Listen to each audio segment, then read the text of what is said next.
peeves me off. I mean, last wee video I mentioned it just very slightly, but the more days go by and I look online and stuff, the more I see all the insults that Zack Snyder gets, and I want you to just basically look at the picture for this video.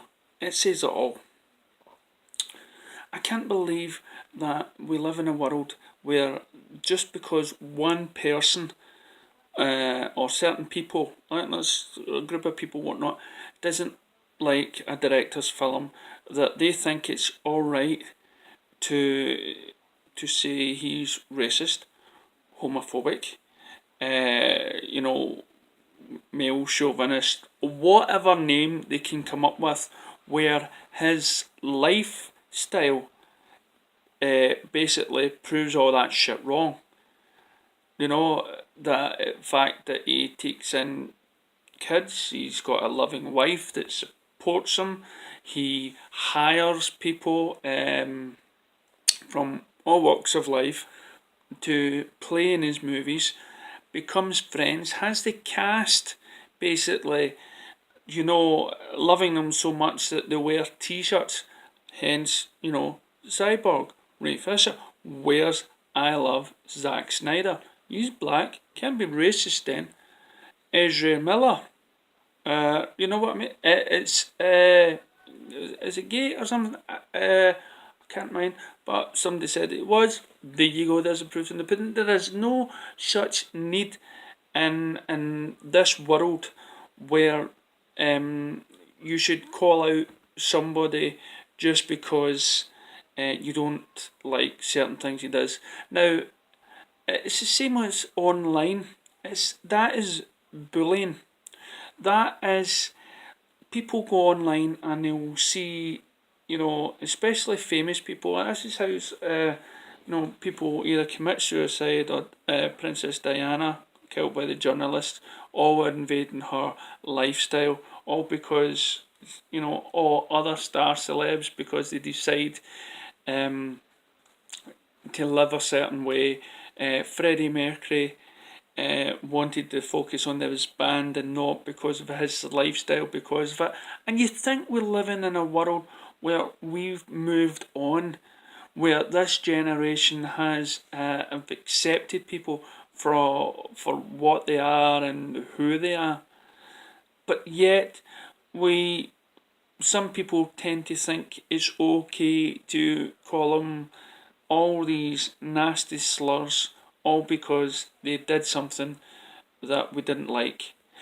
Call somebody, oh, he's a bad director, such and such, or I didn't like that movie, he was, I don't really care for him, not a fan of his films. To me, he's a dick. See all that sort of stuff, that's fine, but you do not challenge his character in a derogative way where you are calling him some of the nasty elements of society to be, which is homophobic, racist, sexist, any of those sort of genres, when his lifestyle with his wife and with his children, they look online and they see this rubbish. He's never once been accused. There's all the actors and actresses that's worked underneath him. And I'll leave this one note. Oh, should I? No, I'll leave that. I was going to leave this for a separate video, right? But I thought, no, I'll just name it here. I'll just put it on the one because can't be bothered. What makes a great film, right? What makes a great movie in your eyes? And I tell you one thing, it's not. It's not popularity. It's not that the movie made billions or millions or whatever, right? Bottom line, it's whether you enjoyed it and if you loved it. And just because there's people out because everybody has. Are you trying to tell me that, say, Avengers is the best ever film you've ever seen because it made the top money? No, it isn't.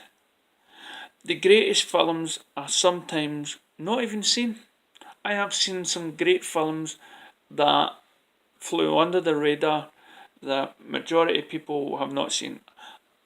For instance, I really loved Murder in the First with Kevin Bacon and Christian Slater and Gary Oldman. Not a lot of people have heard that movie, but it's. I thought the acting in it was brilliant. Yet it never got released. I wouldn't say that was the greatest, but it's up there to be one of the finest films I've ever seen, and I would put that above some of the blockbusters that have made so much money.